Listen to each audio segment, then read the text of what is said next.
Доброго вечера. В эфире Прайм на телеканале АТР. Это время, когда мы обсуждаем наиболее важные для страны темы и приглашаем наиболее интересных собеседников. Сегодня у нас, я думаю, что один из самых интересных собеседников, кого можно себе представить в наше время, это министр иностранных дел Украины Дмитро Кулеба. Привет. Привет. Мы с Дмитрием давно на «ты», поэтому не удивляйтесь, это не фамильярность, мы всегда на «ты» были, поэтому вот так мы будем в таком формате общаться, да? Так получилось. Так получилось, да, так сложилась судьба террориста. Ну, я про себя имею в виду. Я надеюсь. Ну, знаешь, все еще впереди. Вот, спасибо министерству за то, что отреагировали, и тебе лично, за то, что отреагировали на это уголовное дело, возбужденное в отношении меня. Вот, сегодня на официальной странице министра появилось сообщение следующего содержания, що от політичне переслідування Айдара Муждабаєва свідчить, Росія продовжує зловживати антитерористичним законодавством за політичними мотивами. Це, зокрема, підриває справжні антитерористичні зусилля міжнародної спільноти та дискредитує їхній інструментарій, написав мій сьогоднішній гість Дмитро Кулеба. А я просто вот, дочитаю, я тут выписал, кто у нас террористы вот, из ближайшего окружения. Вот в телеканале АТР мне еще неудобно по тем статьям, которые мне вменяют. Вот, это там 5-7 лет общего режима, в общем, такой позор на самом деле. А вот у нас Сейтумер Сейтумеров, тоже ведущий нашего телеканала, обвиняется в организации террористической группировки. Человек, не державший в руках оружие вообще никогда ничего, до пожизненного. Гендиректор Ленур Ислямов то же самое, до пожизненного. Сейчас суды так называемые идут в Крыму. Мустафа Джемилев, ну тут даже я представлять не буду, до пожизненного, там тоже всякие террористические статьи. Конечно, для международной общественности просто это... Рифат Чубаров, глава Меджлиса, до пожизненного. Ведущая Гульсум Халилова, которая до меня сидела в этой студии, вела эфир прямой, до 20 лет лишения свободы. И юная совершенно девушка, она была на блокаде Крыма, вот, пожалуйста, выписали, да. Она как журналист там работала, это неважно, не имеет значения. Вот, значит, ну, я уже сказал, мне даже неудобно.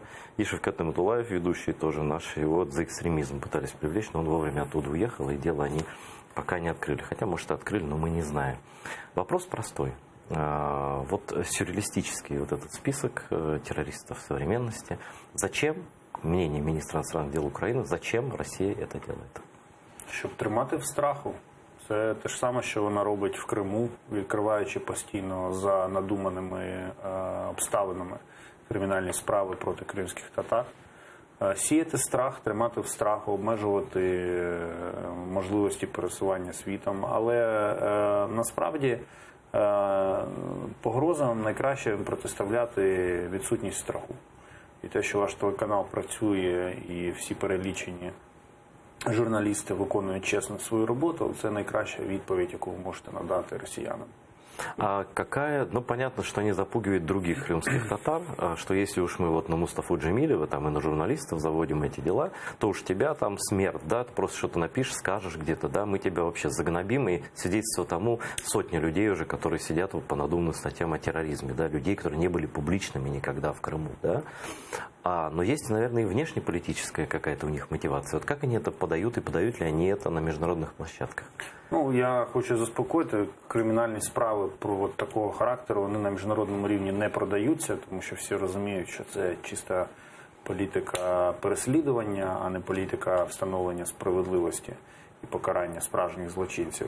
Тому в цьому проблеми я не бачу. Єдине, що існують деякі юридичні процедури, пов'язані з Інтерполом, якими Росія навчилася блискуче. Формальні процедури, де Росія навчилася доволі майстерно маніпулювати ними, і тому виникають іноді проблеми при перетині кордону, тому що але щоразу, коли розбираються в кожному конкретному випадку, то розуміють, що насправді за цим стоїть політика, і людину відпускають. Це останній случай з Тополі, да? Так, вони говорять, такі випадки час від часу виникають і з політиками, і з колишніми бійцями АТО. Але кожного разу нам вдавалося це вирішувати, тому що дивилися в кейс, з'ясовувалося, що там політика насправді, і людину відпускали. Але головна мета, насправді, це саме сіяти страх і намагатися стримати цим спротив. І саме тому цього не можна Росії дарувати. А вот в таких организациях, как ООН, как там, не знаю, ну, Совет Европы, где ты был послом долгое время, понимают это вот западные политики, дипломаты, депутаты? Так, безумовно. Але іноді наші партнери західні знаходяться в полоні власної концепції діалогу. І вони кажуть, що от, наша позиція незмінна, Росія окупувала Крим, Росія здійснює переслідування кримських татар і всіх незгодних в окупованому Криму, але треба розмовляти. І от коли вони впадають в ці крайнощі діалогу, діалог дуже важливий, я підтримую, але от вони саме впадають іноді в крайнощі. То тут Росії вдається цим скористатися і зімітувати діалог, який потім російська пропаганда продає як визнання нового статусу Криму і визнання того, що там все нормально.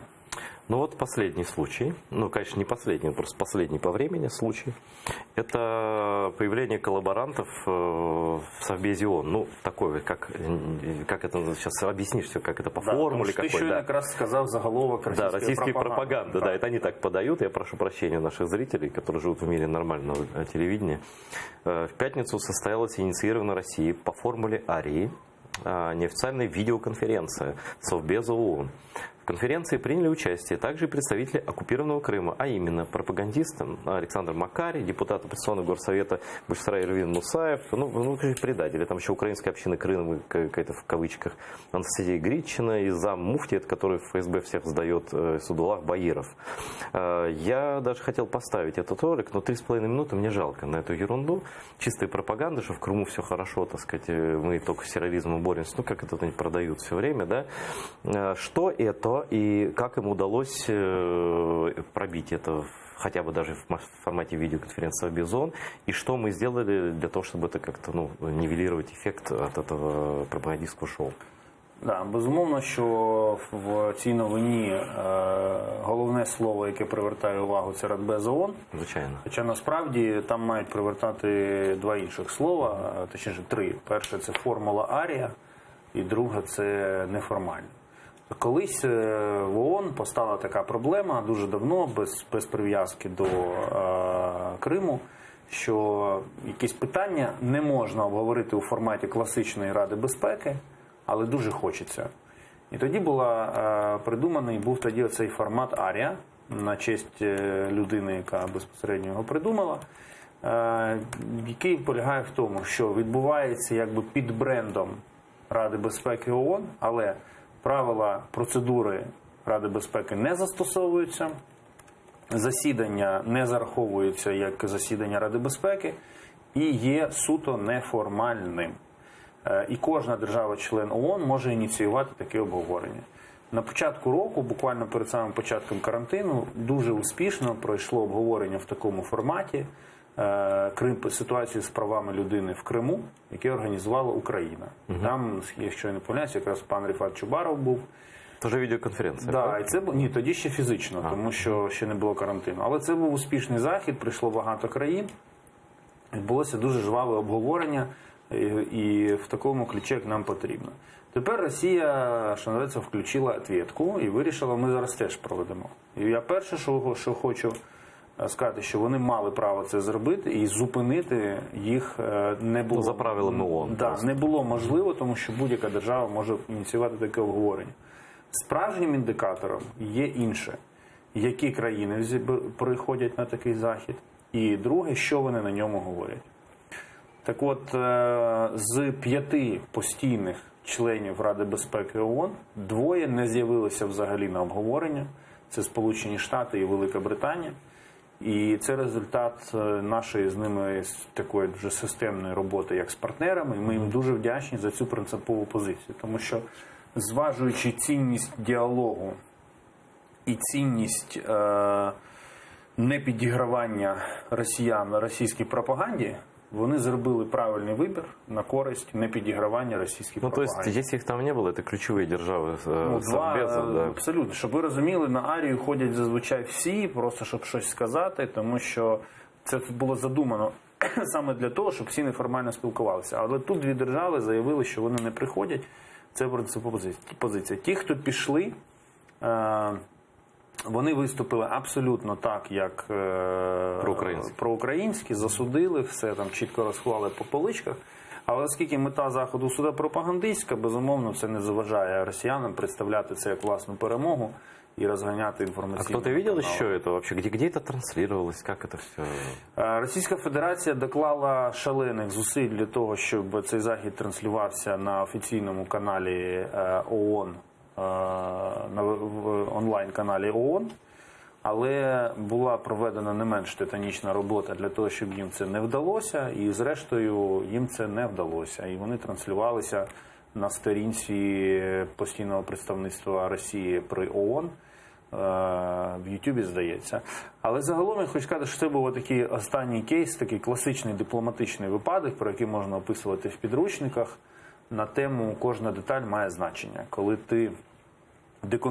Коли там вони склали собі якийсь конструктор, а ти вибиваєш з цього конструктора ключові деталі, і фігурка ще стоїть, але вже всім видно, що це зовсім не те, що Ну, то есть ти доволен, вдалося це розрушити? Так, я не задоволений там двома елементами, але ми з ними зараз працюємо. Але глобально нам вдалося запобігти проблемі. І ще раз наголошую, що дуже вдячний тим партнерам, які нас почули і відмовилися від участі в заході. До речі, не лише, це я згадав лише постійних членів, а з непостійних членів так само Балтійські країни відмовилися йти. Ну, тобто наші постійні друзі. І дуже важливу роль зіграла Естонія, яка якраз зараз головує в Раді безпеки ООН, яка теж, як головування, не брала участі в цьому засіданні. За що я естонским друзьям теж щиро вдячний. То есть фактически получилась трансляция в Ютубе, из которой они потом взяли и показывают сейчас в России по пропагандистским каналам, что вот они всему миру показали, а на самом деле, вот то, что ты говоришь, это... Це як ти влаштував гучну прем'єру в театрі, розвісив скрізь рекламу, всіх покликав, а потім 90% глядачів не прийшли, 60% ключових акторів не прийшли, але світотехнік не прийшов і тому світло не увімкнув, все відбулося в темряві. Але ти все одно вийшов і на прес-конференції сказав, що все пройшло чудово, тріумфальна прем'єра, аншлаг і всі щасливі. Ось приблизно так це відбулося. Ну, отлично, потому что мы показываем вот эту пропагандистскую, мы ее развенчиваем уже вот второй день, мы берем комментарии у наших людей, у крымских татар там, в оккупированном Крыму, здесь, которые рассказывают, что как это ложь раскладывают по полкам, но важно, что ты как министр сказал, что этого в принципе мало кто и увидел там, то есть мы добиваем как бы ситуацию, но она не имела никакого влияния ни на Совбез, ни на серьезных игроков, ни на ЕС, ни на кого. Ні, в жодному разі. Думку щодо того, що Росія є державою-окупантом в Криму і здійснює там репресії системні, ніхто не змінив. Перейдем к теме, наверное, это в связи с коронавирусом немножко перенеслось, к теме Минского процесса. Вот тоже новость. Руководитель Офиса президента Украины Андрей Ермак вместе с министром иностранных дел Дмитрием Кулебой посетят Берлин, где будут продолжены консультации о путях повышения эффективности работы нормандского формата. Об этом Ермак сказал на встрече с послами G7 и главой представительства ЕС в Украине, сообщает «Европейская правда» со ссылкой на пресс-службу Офиса президента. И до этого туда ездил Козак, это, так сказать, куратор Украины в кавычках от Кремля, да, и с того боку, вот, что тоже вызвало такую, неоднозначную реакцию. Вот. И также я хочу привести цитату из посла Украины в Германии Андрея Мельника, который заявил, что в принципе недоволен тем, как Германия использует свои колоссальные ресурсы для того, чтобы аннексированный Крым дорого стоил. Россия тоже как бы тему Крыма чуть захватываю, да, вместе.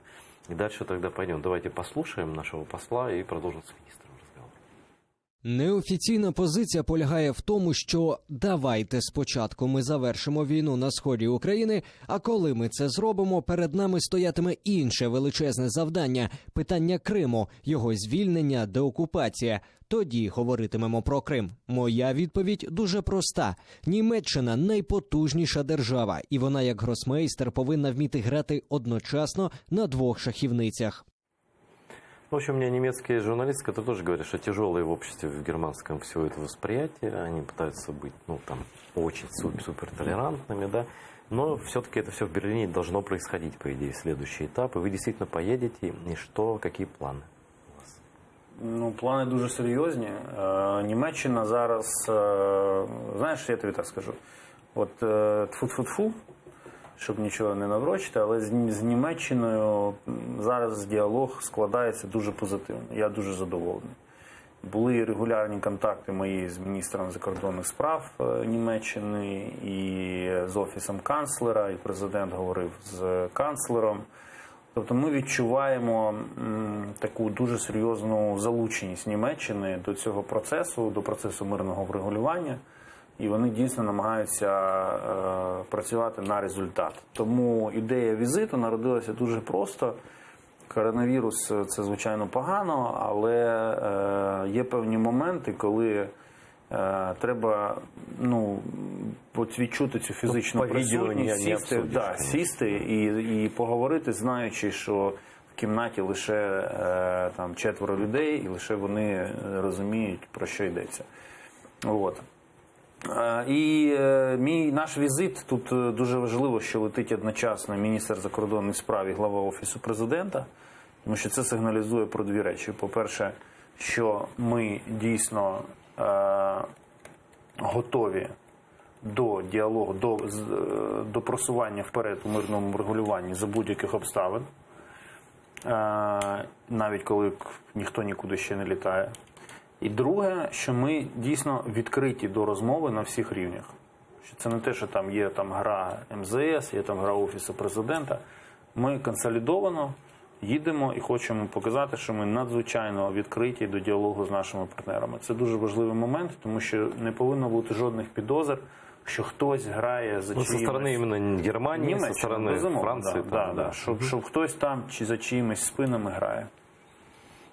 И еще хочу процитировать уже президента Владимира Зеленского, его пресс-конференция. И там единственный был вопрос по Крыму, был задан телеканалом АТР. К сожалению, больше никто не вспомнил вообще про Крым. Це велика проблема українського суспільства і української журналістики. І я, користуючись ефіром, хочу звернутися до українських журналістів.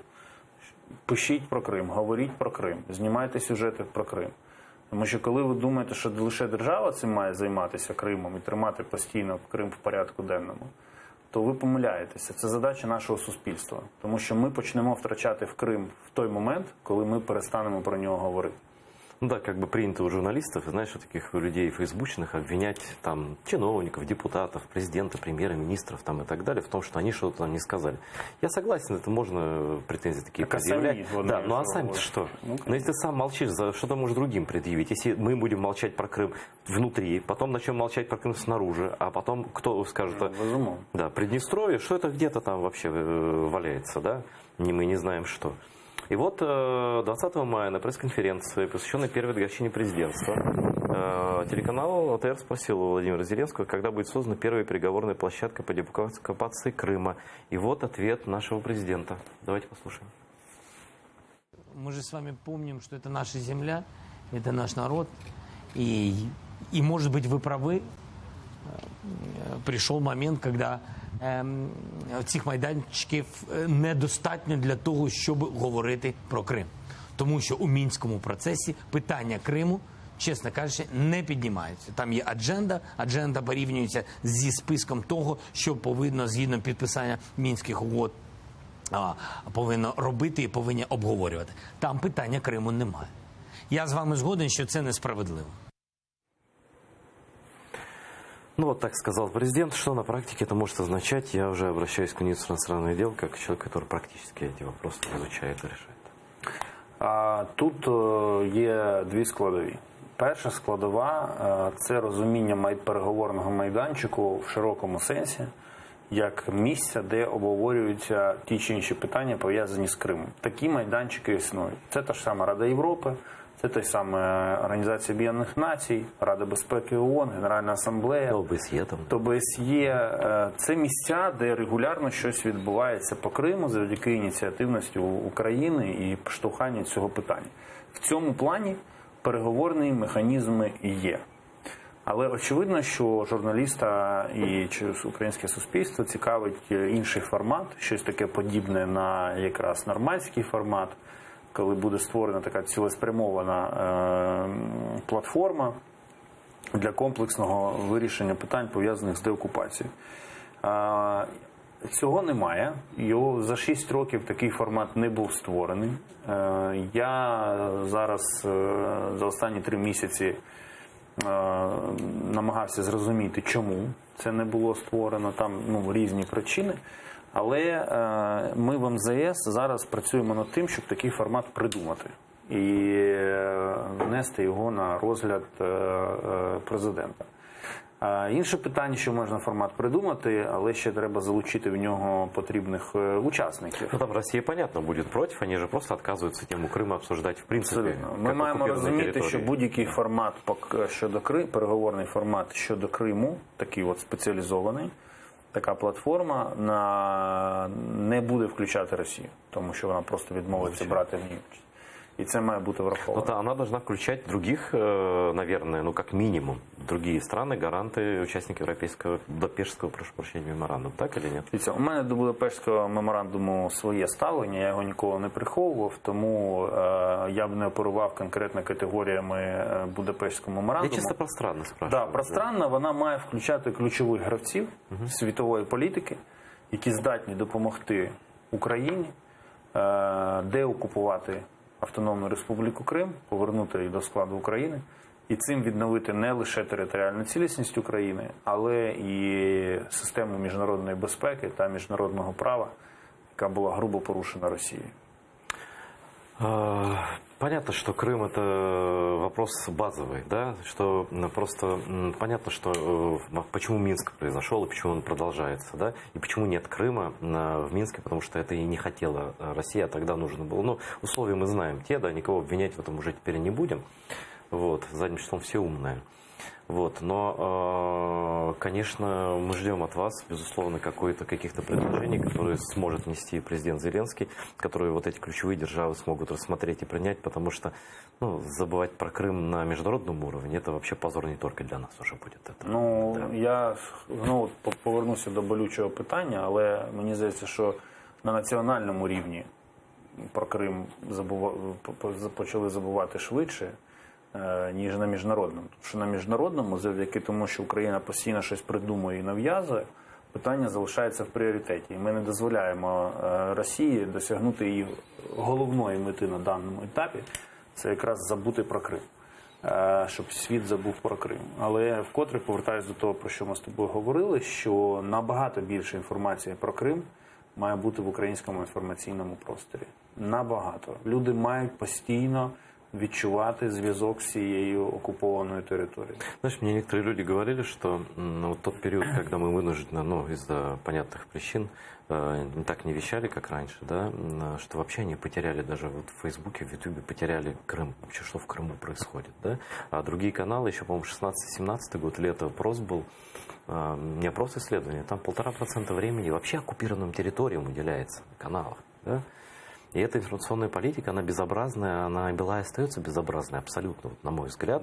Так. Ми починаємо по-справжньому втрачати свої окуповані території лише тоді, коли починаємо про них забувати. Но спасибо МИД и прежнему составу, и нынешнему составу, и руководству, что вот вы уж точно не забывали ни на каких площадках. Это я просто знаю и ответственно заявляю нашим зрителям. Вы сами знаете, собственно. И бывшие министры, и нынешние ходят и рассказывают и про то, что мы делаем на нашем канале везде. Значит, вот что я хотел обсудить еще теперь касательно Донбасса. Для меня это все одно, на самом деле, комплексно. Вот прямо накануне пресс-конференции Зеленского, это почему-то никто особенно не заметил, марионетка русская, террорист фактически, по фамилии Пасечник, это человек, который называет себя главой ЛНР. На самом деле он просто призначен туда. Ему прислали бумажку из Москвы, это он не сам сочинял. Он фактически выступил с угрозой на президенту Зеленскому и с угрозой всему Минскому процессу. Он зачитал эту бумажку. Я не знаю, если вы не слышали, в министерстве не смотрели или смотрели, я хочу тогда показать вот этот кусок, где он выдвигает ультимативные требования к президенту Украины. Вот это путинская, извините, шавка. Давайте посмотрим, прокомментируем. Хочу обратиться к президенту Украины Владимиру Зеленскому с настоятельной просьбой принять меры к прекращению ничем не спровоцированных обстрелов нашей территории, предоставив при этом соответствующие гарантии безопасности для проведения ремонтных работ на критически важных объектах гражданской инфраструктуры. В случае продолжения подобных действий со стороны вооруженных формирований Украины вы, Владимир Александрович, не оставите нам другого выбора, кроме как принять эффективные и решительные меры к тому, чтобы отодвинуть линию соприкосновения от указанной линии электропередач. Аналогичным образом мы будем вынуждены поступать при продолжении обстрелов мирного населения и других критически важных объектов жизнеобеспечения. В этих целях мною уже даны соответствующие указания о приведении в боевую готовность подразделений народной милиции. Ну вот, то есть будут типа фронт двигать, будут активизировать. Это что вообще вот в рамках Минского процесса, в рамках того, что декларируется желание типа прекратить стрельбу, там, отвести российские войска, ну вот эти они их не называют российскими, да? Это же все идет совершенно вопреки всем договоренностям условно. Да? Слухай, ну ми зробимо велику честь, обговорюючи слова цієї людини. Знаєш, я міністр закордонних справ 40-мільйонної країни, а він ніхто на фоні російського прапора. Правда. Тому тут немає сенсу взагалі це коментувати, всім все зрозуміло. Я хочу тільки на одному наголосити. Навіть віртуально, заочно, поза очі, Україна не вступатиме в прямий діалог з цими людьми. З тієї сторони є тільки один переговірник – це Росія. Ми це розуміємо. Всі ці маневри, хтось щось вийшов, сказав, це все розігрування сценарію. Конкретно в цьому випадку причиною це була спроба звинуватити Україну в тому, що вона не робила, в обстрілі. До речі, спеціальна моніторингова місія ОБСЄ не підтвердила всі ці обвинувачення. І що абсолютно логічно, тому що цього не було. А зроблено це Росією, на мою думку, було у зв'язку з тим, що останнім часом ми, Україна, задали дуже таку позитивну динаміку процесу. Ми постійно якісь конструктивні ініціативи висуваємо, якісь пропозиції. І вони не спробували змінити зараз наратив, показати, що насправді ні, насправді Україна дуже погана, для цього треба було піти на загострення. Ну і плюс під річницю президента показати, що ні про який мир не йдеться, а насправді там все на межі нової активної фази війни. Ось це було тільки дві задачі, на мою думку, які вони переслідували. Але ми знаємо, хто все це писав, як це все режисувалося. А хто писав їх? Ну, росіяни, безумовно. Я же говорю. Да. Причому справжні росіяни. Не фейкові росіяни з ДНР і ЛНР, які прикидаються, взяли російські паспорти, але насправді є просто українцями-ренегатами. А там ті росіяни, що в Москві писали. Ну, я и говорю, они даже там не находятся, это же все понятно, да? Вот. Но, значит, они пытались показать, что Украина нарушает договоренности о прекращении огня. Да, що Україна агресивно обстрілює, перебила лінію електропередач. А з другого боку показати під річницю президента, що війна не просто не зупиняється, а перебуває в якійсь там на межі суперактивної фази. Но это является частью давления гибридного такого на Минский процесс? Да, є. Це саме цим є, але це вже не викликає таких сильних емоцій, як раніше. Ну, подивилися, позіхнули і потім пішли працювати далі. Но в таких случаях французы, немцы там спрашивают, что там происходит? Да, Так, різними каналами, звісно, ми інформуємо. Цього разу ми інформували активно і ОБСЄ, і французів, і німців. Це все нормальний процес, тобто, але все залишається під контролем. Реальним індикатором того, що все погано, це коли формуються вже якісь, коли розвідка доповідає, що формуються наступальні якісь угруповування. А оце все це така гра на... Поки це гра в словах і гра в шантаж. Да. Безумовно, там були зафіксовані певна, після цих слів були там і певні військова активність, певна була зафіксована. Але, як ви бачите, зрештою це нічим не закінчилося. И я хочу перейти к такой теме, как российская пропагандистская реакция. Это что же сейчас пропаганда, в принципе? Все, о чем мы говорим, в принципе, гибридная история такая, да? Вот, значит, уже утверждают в России, что Зеленский хуже Порошенко. Уже не первый раз это я слышу. И эта пропаганда идет же у них в уши, льется по 40 телешоу в день, да? И вот, например, такая история. Смена власти на Украине, как они говорят, ну, бог им в помощь. Вот, где чуть более года назад президентом стал Владимир Зеленский, привела к ужесточению риторики в отношении России. Об этом заявил в понедельник постпред России при ООН, легендарный в кавычках Василий Небензя, на одном из российских пропагандистских телеканалов. Давайте послушаем, но это официальный все-таки представитель страны-агрессора, да, в ООН, что он там возмущался. Риторика України стосовно Кремля посилилась. Тому говорити про те, що зі зміною влади в Києві щось змінилось у зовнішній політиці України, напевно, було б наївним. Більш того, ми писали якось в одному з наших прес-релізів у відповідь на хвалькувате утвердження України, що вона в черговий раз перешкодила Росії зробити те чи інше, що у нас складається враження, що єдиним пріоритетом української зовнішньої політики є протидія Росії у всіх можливих формах. Вот так вот. А недавно они, значит, Зеленского официально, ну как официально, в пропаганде своей назвали не больше, не меньше, как нацистом. И, значит, специально, чтобы эту тему обсудить более пристально, именно российской вот этой гибридной войны, я попросил долучиться до нашей беседы Романа Цымбалюка. Это журналист единственный. Собственно, он, в принципе, я считаю, вот твоим коллегой, потому что это тоже человек на внешнеполитическом фронте. Ты знаешь, сколько раз его вопросы помогали выяснять реальные действия Путина. Вот, и Роман аккредитован там, в Москве. Роман, привет. Добрий вечір. Ти в ефірі з міністром іностранних діл України Дмитром Кулебою. Дуже приємно мати змогу познайомитися з Дмитром Івановичем. Тим більше, знаєте, кажуть, що дипломатія – це, треба сказати, багато слів, які нічого не варті і нічого не значать.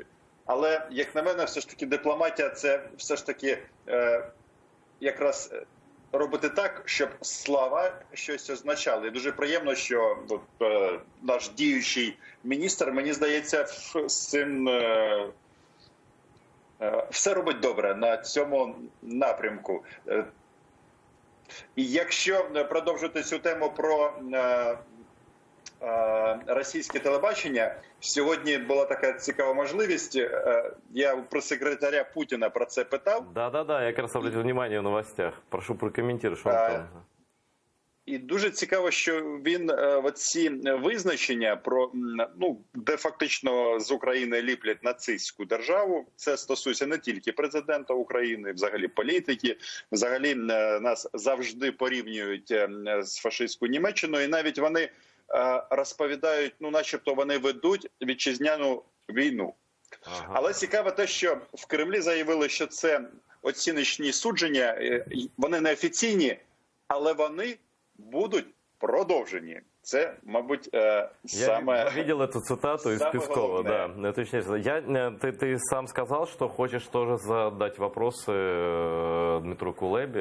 В тебе є така можливість зробити це в прямому ефірі кримськотатарського телеканалу. Якщо можна, я тільки не по російській проблематиці, бо тут мені більш-менш зрозуміло. Ну, всі ми в тій чи іншій мірі знайомились з серіалом «Слуга народу». Ну, це якби передвиборчий такий продукт. І він дуже цікавий, але там не було розділу зовнішньої політики. І, відповідно, залишається багато таких плям, як на мене. І, ну, не знаю, мені треба якось так сформулювати правильно, але я хотів би у Дмитра Івановича попитати, з точки зору зовнішнього курсу, ми зараз куди рухаємося? Бо, ну, якщо аналізувати заяви вищого керівництва, ну, зокрема президента, то такі слова, як ЄС, НАТО, ну, воно щось якось не дуже сильно часто повторюється. Ви б могли б якось пояснити от наш зовнішній курс нашої чудової держави? Дякую, Романе, дякую за теплі слова. Я, по-перше, маю зізнатися, що я не дивився серіал «Слуга народу». Я тоже, мне так стыдно. Да, Слушай, мы какие-то изгои с тобой. Не можу оцінити його, Маргінали і лузери. його зовнішньополітичний чи навіть внутрішньополітичний аспект. Романе, ви знаєте краще, ніж будь-хто, перебуваючи в місці, де всі безкінечно викидають в повітря багато різних слів, що від кількість слів і суть, вони не завжди є взаємопов'язаними речами. Я запевняю, що президент України і зовнішня політика України спрямована однозначно на перше, курс на європейську євроатлантичну інтеграцію, і це жодним чином не ставиться під сумнів. Друге, на подолання російської агресії, це також пріоритет номер один. І один з ключових пріоритетів. І президент також приділяє дуже важливу увагу розвитку відносин України з країнами світу, в Азії, на Близькому Сході, в Перській затоці, зокрема, спільно з якими ми можемо зробити Україну більш економічно привабливою, звідки ми можемо залучити інвестиції в українську економіку для того, щоб наша країна ставала сильнішою. І окрема тема пріоритетна для президента, яка мені дуже імпонує, він дуже близько сприймає всі історії про українців, які з тих чи інших причин застрягли за кордоном. Там пандемія – це окрема історія, звісно, там коронавірус, але люди, яких там незаконно десь у в'язниці тримають, це стосується не лише Російської Федерації, а і скрізь у світі, де кого незаконно з українців тримають, президент ставить задачу докладати максимальних зусиль для їхнього звільнення. Вот. Тому сподіваюся, що я відповів на ваше запитання. А я вдогоночку, кроме, спрошу про, вот как коронавирус повлияет ли он, тоже все беспокоятся, вот эти истории с, ну я не люблю это слово, зарабичане, ну с украинскими гражданами, которые работают в ЕС, да? Повлияет ли вообще нынешняя ситуация и как ее вырулить на безвиз, например, в отношении Украины и вообще внутри ЕС? Ну, безвіз працюватиме, щойно почнуть літати літаки, відновиться авіасполучення. Нічого не зміниться? Ні, ну зараз же ж ми бачимо, що автомобільний транспорт перетинає, якщо люди підпадають під критерії, встановлені лише виключно у зв'язку з пандемією, а не з політичним якимось міркуванням. Жодних загроз для українського безвізу немає. Стабілізується ситуація з коронавірусом і все відновиться. Взагалі задача МЗС в цьому плані залишається незмінною. Це та задача, яку я ставлю перед нашими консулами і дипломатами, що якомога більше країн повинні відкриватися для українських подорожей, для подорожей українців без віз. Ми хочемо, щоб наш паспорт був ще більшим символом вільного руху світом, ніж він є зараз. А є якісь ближайші плани, чи це тайна, обично, поки не Ні, є цілий там перелік країн, є великі складні процеси, одразу там хтось скаже, в Британію давай безвіз, в Америку давай безвіз, в Канаду. Це дуже складні історії, дуже великі, ми розуміємо їх. Це шлях довгий. Да, але там ви всі прекрасно знаєте особливості міграційної політики цих країн, як важко це все вирішувати. Але ми цим теж займаємося і не знімаємо з порядку денному. А є просто країни в світі, куди захоче полетіти, вона може бути невеличкою, але туди теж може захотіти полетіти українець. Ми хочемо, щоб він туди літав без віз. Я хочу еще, вот, Рома, не знаю, у тебя был такой вопрос? Я хотел про санкции спросить, вот про продолжение санкций против России.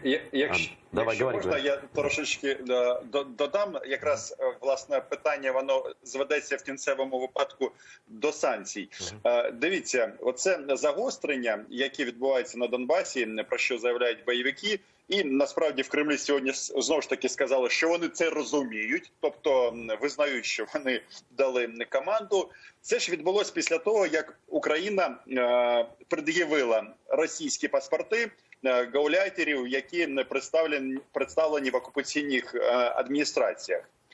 І от наразі один з таких наративів російської пропаганди – це те, що той факт, що Україна відмовилась вести переговори з громадянами Росії, які чогось представляють український регіон, це означає вихід України з Мінська-2.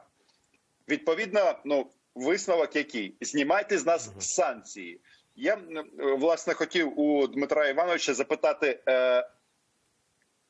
як буде реагувати Україна в такій ситуації? І дійсно, вони так збісились, перепрошую, саме через те, що Україна представила російські аусвайси. Ну і не лише це. Якщо простежити події останніх тижнів, то була, крім паспортів, була ще зміна складу делегації української в ТКГ. Були низка кроків, які демонструють з одного боку конструктивну налаштованість України і викривають ту сторону максимально, а з іншого боку відповіді якоїсь конструктивної немає. Ми чуємо лише погрози, саботаж і ці всі ескалацію риторики. Я хочу звернути увагу, що на тлі всього, що от в цій загальній картинці Україна не ескалює в риториці. Ми не починаємо нікого обзивати нацистами, фашистами, хоча можна ще посперечатися, у кого є більше підстав, кого називати фашистами. А та сторона починає нервувати, їй доводиться піддавати газу чи олії у вогонь, для того, щоб палало і відволікати увагу від тих речей, які відбуваються. Що стосується санкційної політики, то Росія може йти на будь-які трюки, але я не бачу наразі загрози непродовження санкцій влітку, санкцій Європейського Союзу. Але вдовго вони, безумовно, грають на те, щоб скинути з себе санкційний режим. І поки що їхні спроби показати, що Україна виходить з Мінську чи ігнорує Мінськ, вони знаходяться всі в розділі фейковых новин, які серйозно ніхто не сприймає. А вот эти попытки коронавирус поставить себе на пользу, вот эти самолеты в Италию, в Америку, оставим, что у них было, у этих самолетов, сами вот эти акции, да? То есть вот мы добрые, хорошие, мы цивилизованные, мы помогаем, мы в семье, возьмите нас обратно, зачем нас обижать? Дайте нам все конфеты, которые были. Это как-то работало, работает или может сработать вообще, или нет? Безумовно, вони докладають цих зусиль, вони намагаються скористатися будь-якою можливістю. В цьому плані, до речі, я вважаю, що сучасна російська політика, вона є такою талановито опортуністською. Тобто, що це таке? Вони стратегія не дуже побудована, але вони, коли відчувають момент якийсь, opportunity, вони відчувають можливість, у них інстинкт спрацьовує, вони в неї чіпляються. Колись мені це описав дуже вдало один молодий російський дипломат ще в далекому 2009 році, коли всі спілкувалися один з одним. У 2008 році, це було після війни в Грузії, після завершення активної фази війни в Грузії. Він мені сказав, розумієш, Дмитро, Росія, вже навчилися вчасно влазити в історію, але ще ніяк не може навчитися вчасно і красиво з них виходити. І те, що відбулося у нас в Україні через 6 років, це, власне, те ж саме. Тобто, ефектно влізли в історію, але вилізти з нею ефектно і красиво не можуть. Тому я кажу, що стратегія... Ми зазвичай перебільшуємо, кажемо, у них стратегія, у них стратегія, все. Я вважаю, що вони талановиті опортуністи. Еще у них денег много, они взятки дают очень красиво. І почали давно вибудовувати правильні мережі, я б так сказав, у світі. Ну что, Роман, а есть еще у тебя какие-то вопросы до пана міністра? Я, знаєте, що хотів запитати? Якщо це, звичайно, не військова таємниця. Час від часу і з Офісу президента звучать такі заяви, що якщо за рік, вже навіть менше, ми не домовимося з росіянами по Донбасу, то є план Б. Що це означає? Знову ж таки, якщо це не таємниця. Це означає, що є план Б. Я конкретно це питання, оскільки президент встановив ці дедлайни, скажімо так, і коментував, я вважаю, що тут буде коректно залишити Для нього. Це саме для нього. Да. Але я сподіваюся, що нам не доведеться заходити в плани Б, що ми все-таки досягнемо прогресу по плану А. Але для нас, і для наших партнерів зараз очевидно, що без конструктивності Росії досягнути цього прогресу буде неможливо. Тому питання, якими інструментами зробити Росію більш конструктивною. За доволі короткий проміжок часу. Залишається позиція України, яка одного разу з команди Кучми оголошувалась про те, що базова вимога України – це розформування окупаційних адміністрацій, які проходять під відомими брендами з 3 літер двічі по 3 букви. Так. Ми ж з ними не будемо вести розмову. Відповідно, вони не мають жодної перспективи в нинішній системі, точніше не в нинішній, а в системі врегулювання і в майбутньому Донбасу. Якщо буде безпека, якщо буде виведення військ, якщо буде відновлений контроль за кордоном, то, власне, де в цій картинці окупаційні адміністрації, відповідь ніде. Дякуємо Роману Цимбалюку за те, що долучився до нас і поставив такі питання. Я, може бути, їх і не задав би. Дякую, Романе. На зв'язку. Завжди. Навзаєм. Действительно, создаешь впечатление, что все их действия, их слова, их эти попытки дешевого шантажа и всего такого прочего, но мое личное оценочное суждение, что они конструктива в себе не содержат. И что они будут, с одной стороны, дальше этот процесс саботировать, все время обвиняя Украину, что она что-то там не так делает. И в этом плане ваша позиция, что мы открыты, смотрите, партнеры, что мы готовы, да, а чуваки, в общем, смотрите сами, как они себя ведут, да. А с другой стороны, у меня опять личное ощущение, хочу спросить твое, что вообще Путин и Кремль, они как-то стали ускоряться, они как-то немножко прессуют ситуацию, пытаются что-то добиться в сжатые сроки. Вы чувствуете какой-то прессинг российский на партнеров, на нас, и как мы будем реагировать на эти потуги? Якщо чесно, то темп скоріше зараз задаємо ми, але я завжди закликаю дуже серйозно ставитися до Росії. Тобто чітко розуміти її сильні сторони і її слабкі сторони, тому що перетворювати це все на буфонаду сенсу немає. Росія – це дуже серйозний гравець, і з ним дуже важко мати справу. Але потрібно мати достатню кількість сил і терпіння, щоб грати вдовго. Тобто, щоб ми не знаємо, скільки часу потрібно, щоб досягнути наших цілей. Але ми маємо бути готові витратити стільки часу, скільки на це буде потрібно, щоб їх досягнути. Це фундаментально. Інакше вони просто можуть, що називається, нас пересидіти. И последний, наверное, вопрос, у нас 3 минуты остается, это про стратегию деоккупации Крыма, по крайней мере, в той части, которая касается внешней политики, да?